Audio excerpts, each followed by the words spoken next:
it be? Me, your man, Louie T. Welcome to the command post. You know what it is. Post up.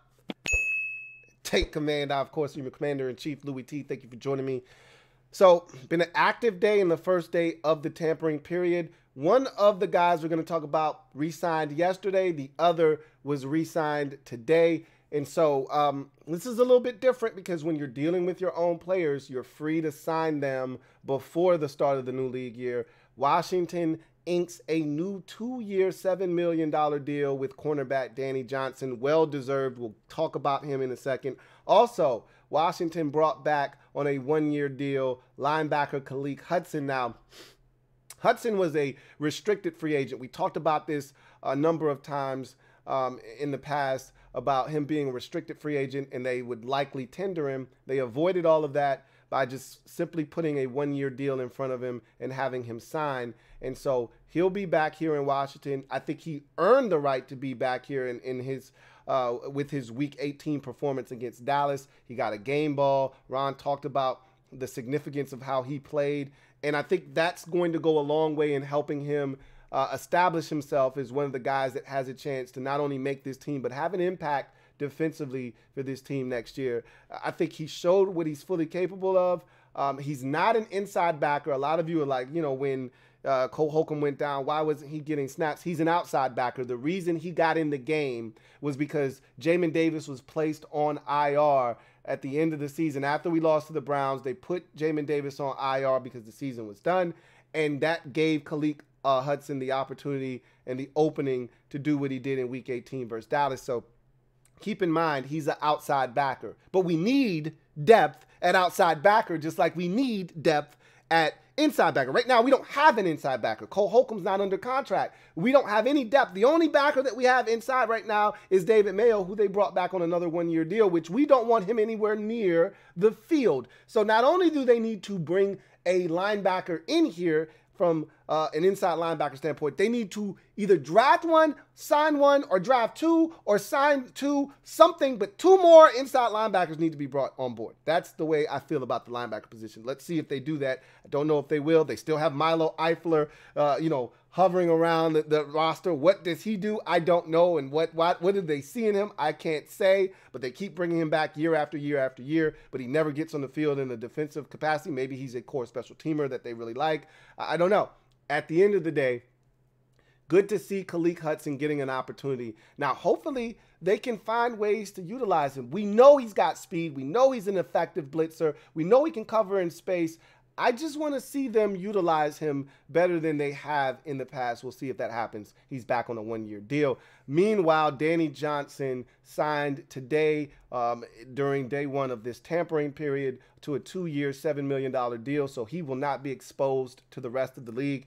I just assumed Danny would be back. I've been talking all offseason about the cornerback position, and you never once heard me reference Danny Johnson being a free agent. Remember, he got cut.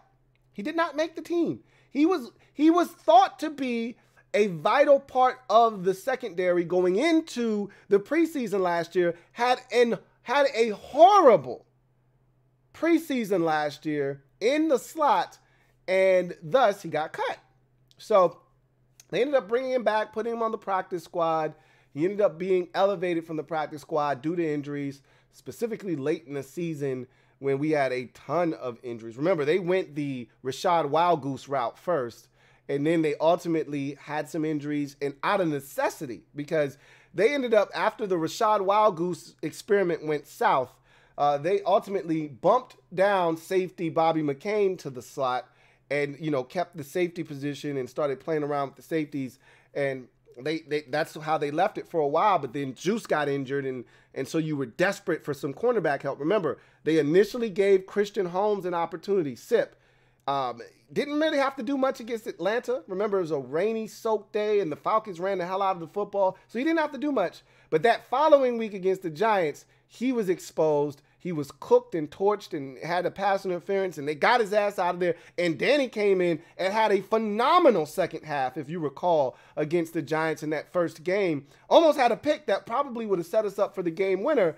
Had some good coverage down the field one-on-one, and really played well in Juice's absence, really for the remainder of the season. even in Week 18 against Dallas, he was lights out. So I thought Danny Johnson came in, filled in admirably, and it obviously was not lost on the rest of the staff what he was able to do. And I think they may have figured out he's better outside than he is inside. I don't even think that's up for debate.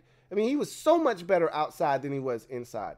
And so maybe they go back to trying on the inside again this year because you still don't have a nickel corner. But I just assumed that Danny Johnson would be back. I'm glad I was not made to look like a fool because they bring him back on a 2-year, $7 million deal. I think it's a great move because, again, he gave us some quality snaps. I was very impressed with him towards the end of the season when they finally gave him an opportunity to play on the outside. So you're getting 2 more guys back.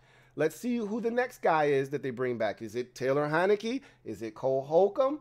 We'll see if another former Commander is brought back into the mix as they continue to build this roster brick by brick, piece by piece, to assemble what we hope is a good enough football team to not only compete in the NFC East, but make it to the playoffs and do damage once they get there. So 2 more Commanders being brought back onto the roster, guys that we hope, specifically Khaleke Hudson, get an opportunity, and we'll see where Danny Johnson kind of falls in line with the rest of the secondary. I fully expect them, and look, after them signing Danny Johnson, I told you, I don't think they're going to do much at corner in free agency. I think this is their free agency corner move, right, which for a lot of you doesn't move the needle, which is fine. The thought process for me was always the draft. Cornerback position, draft. Whether it's a boundary, a nickel, or both, it was always the draft. That's always been my thought process. Them bringing back Danny Johnson makes a ton of sense. I don't see them doing anything else in the secondary in free agency. I could be wrong. Keep your ears to the street and your eyes wide open. We'll see what else transpires. But Washington being very aggressive as the tampering period gets underway, re-signing Danny Johnson, signing offensive lineman Nick Gates, signing offensive lineman, or at least agreeing in principle with those 2, Andrew Wiley. And so they are not done. They are far from done as they come out swinging in the early stages of the tampering period of free agency. And as more news trickles down, you'll see this face invading your space. But until then, you guys enjoy the rest of your evening. We'll see what happens. I may go live tonight to break down all of these moves. We may save it for tomorrow because we'll have more action, I believe, from this team tomorrow, if not more action today. Definitely we'll be live at some point this week, whether it's Wednesday or Thursday night. We'll see. But nonetheless, you guys enjoy. Again, keep your ears open, eyes open, because there are going to be a lot more things happening with this team. I told you they were going to be aggressive and active in this day one. I don't know if they're done yet. We'll see. In any event, that's going to do it for me, your man Louie T, here on the Command Post. You know what it is. Post up. Take command. I'll see you guys next time. Have a good one. LouieTeeNetwork.